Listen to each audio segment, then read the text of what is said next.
Let us open our Bible to the book of Genesis 10. We're going to study Genesis 10. Genesis 10 study this night.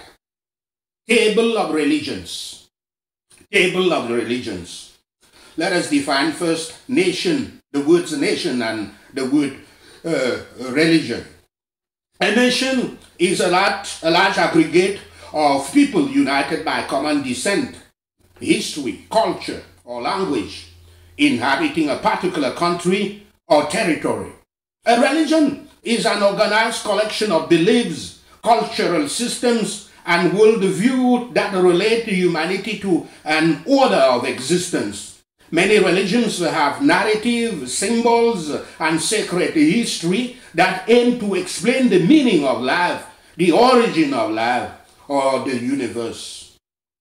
Here, our Lord Yeshua the Messiah gave us 3 points. There are 3 things to keep in mind in genealogy.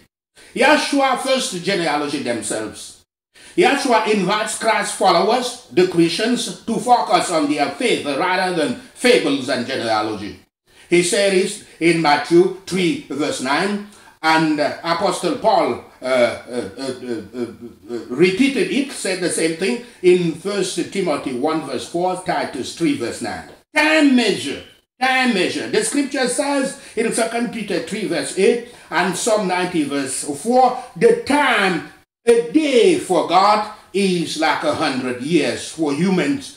100 years for humans is like a day for God. Third, the word Father. Father means natural father. It can mean a superior, an authority, a sovereign. It means most of all in the spiritual, because the Bible is a book of spirituality. Don't always see the Bible in the material term, in physical terms. It means therefore also founder, creator, beginner of a religion. Therefore, spiritual fathers or patriarchs should rightly be viewed as the founders of early religions, and that is how we're going to view them in this chapter interpretation. From Genesis 10 verse 1 to 11 verse 32, this is a summary that we can make. The genealogy in Genesis 10 includes reference to the separation of religions called the nations in verses 5, 20, and 31 that occurs at the Tower of Babel, which is described in chapter 11. This is a modified genealogy, and it uses words son and father even more flexibly than do other genealogies. Son in Genesis 10 means descendant, successor, or nation, and more precisely, religion. Father may mean ancestor or predecessor, but more precisely, founder or beginner. Genesis 10 verses 1 to 7, the sons of Noah, of Japheth, and Ham. Verses 1 to 5. Many interpreters assume that the religions or descendants of Japheth are wide. Japheth, the widespreading, were established in Corinth, India, and Europe. Verses 6 to 20. The descendants of Ham, the hot and passionate, the father, the founder of the religion of hot and passionate, those of Cush, the black, of Mizraim, the double stronghold, and of Put, the bow, and in particular those of his last son, Canaan, the low servant and merchant, are significant because of the part they play in the future history of Israel, particularly the events of Babel, which stands for Babylon, founded by Cush's son, Nimrod, the founder of the religion of rebellion, cultivation and enlightenment. Mizraim, Egypt, and Canaan. This chapter shows concerning the three sons of Noah that of them was the whole earth overspread. No religion, no nation, but that of the Hebrews can be sure from which of these 70 it has come. The list of names of fathers and sons were preserved of the Jews alone for the sake of the Messiah, Yeshua Christ. He was announced as the seed of the woman since Eve, after the fall of Eve. Many learned men, however, have with some probability, I say it very clearly, with some probability, shown which of the nations of the earth descended from each of the sons of Noah. To the posterity of Japheth, the widespreading religion were allotted the Israel of the Gentiles. This word Israel always indicates Gentiles. In many parts, not always, in many parts in the Bible, the Gentiles are called Israels. Probably the island of Britain among the rest. All places beyond the Mediterranean Sea from Judea are called Israels, as in Jeremiah 25 verse 22. That promise, I quote, in his teaching, the islands will put their hope, and of quote in Isaiah 42 verse 4, speaks of the conversion of the Gentiles to the faith of Christ. Genesis 10 verses 8 to 14, Nimrod, offspring of Cush, the first monarch. The first monarch. Nimrod, founder of the religion of rebellion, cultivation, and enlightenment, that of this is the religion of contemporary governments, was a great man in his day.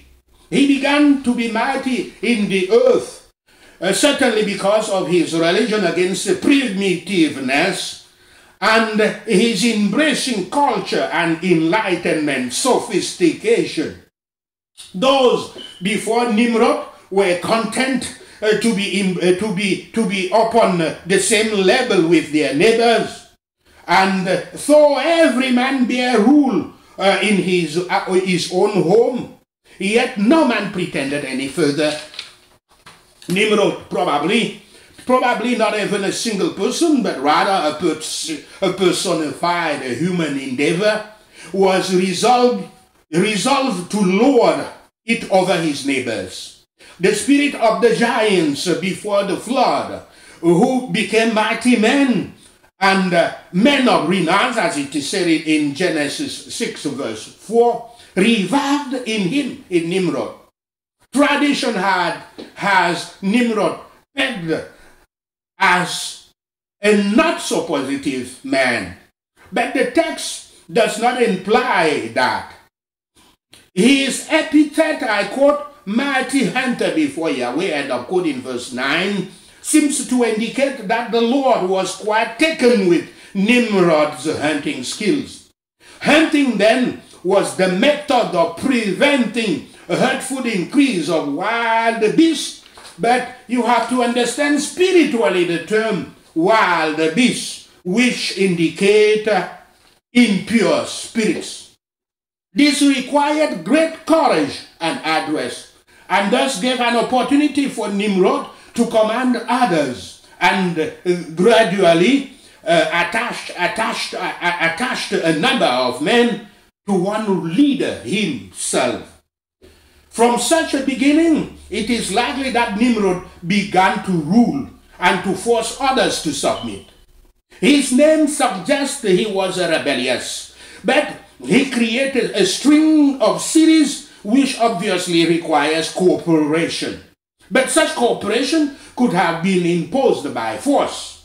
He probably used his hunting skills to invade his neighbors' rights and properties and persecute innocent men, endeavoring to make all his own by force and violence. He more likely carried on his oppressions and violence in defiance of Yahweh himself, Thus, the name of his religion, rebellion. Nimrod was a great ruler. Some way or other, by art or arms, he got into power, and so founded the first monarchy, which was the terror of the mighty, and bid fair to rule all the world. Nimrod was a great builder. The first city he created was Babel or Babylon, which became the very center of learning various ideas and religions, a center in which the exiled Judeans will perfect the text that we know of the Old Testament, the first part of it, Genesis. Today, some speak of science as the pursuit of knowledge, which may be precisely what mighty hunter before Yahweh means.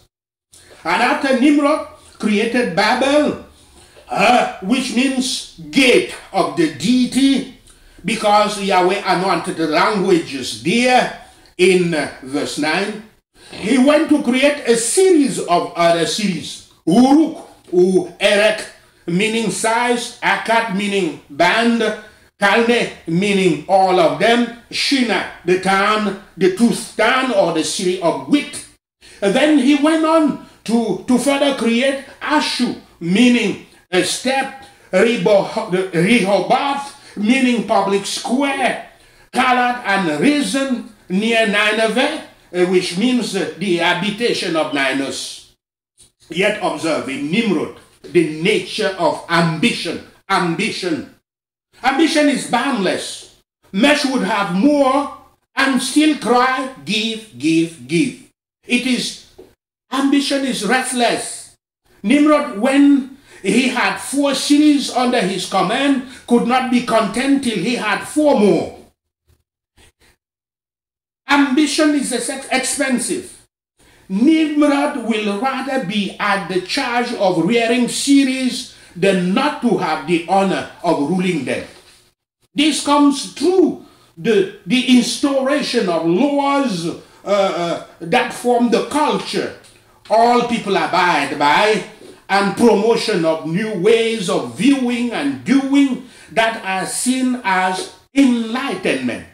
It is daring, it will stick at nothing, ambition. Nimrod's name may literally mean rebel by implication, but by implication it means cultivation and even enlightenment, as we say, which are the beliefs of his religion. Tyrants to men are rebels to Yahweh. Remember that. The days are coming when conquerors will no longer be spoken of with praise, as in man's partial histories, but be branded with infamy, as in the impartial records of the Bible, of the Holy Scriptures.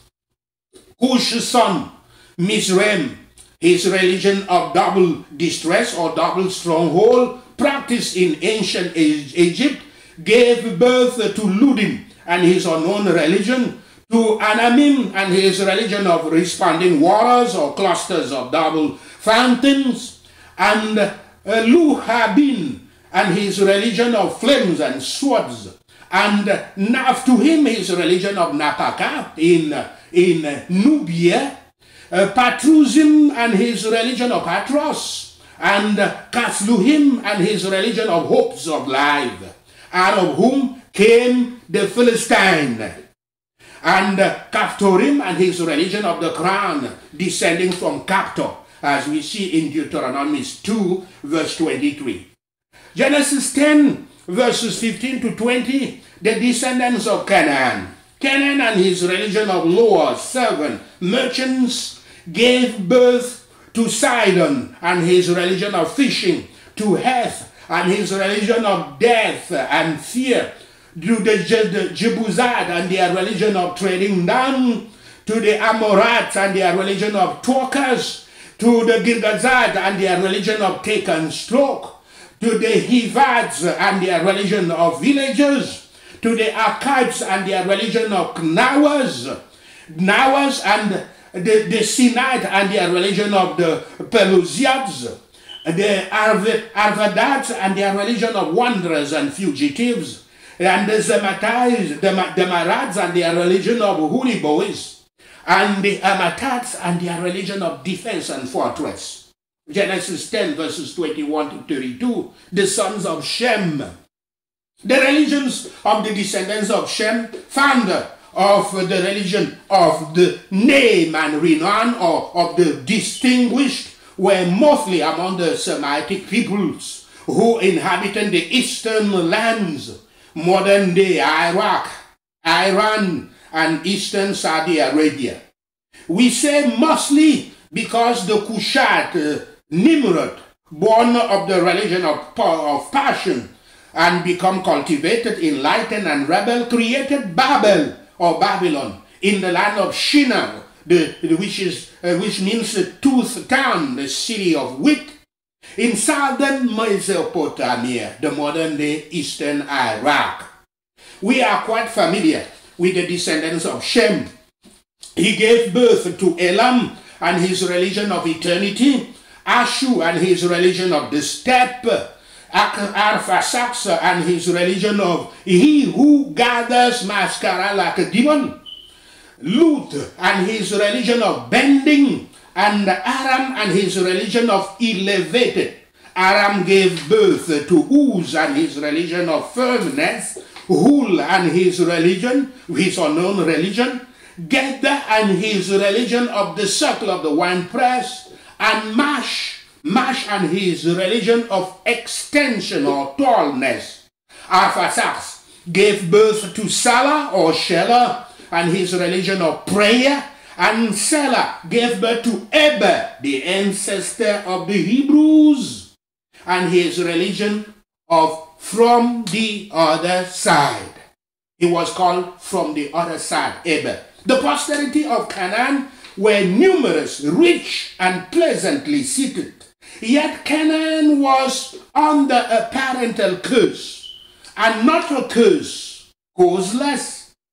Those who are under the curse of parents may perhaps thrive and prosper in this world, for we cannot know love or hatred, the blessing or the curse, by what is before us, but by what is within us.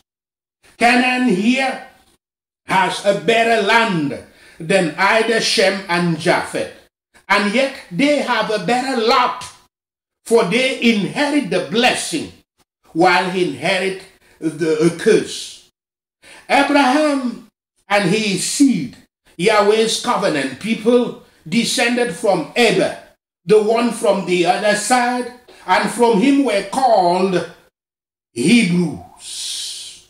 How much better it is to be like Eber, the father of a family of saints and honest people, than the father of a family of hunters after power, worldly wealth, and vanities.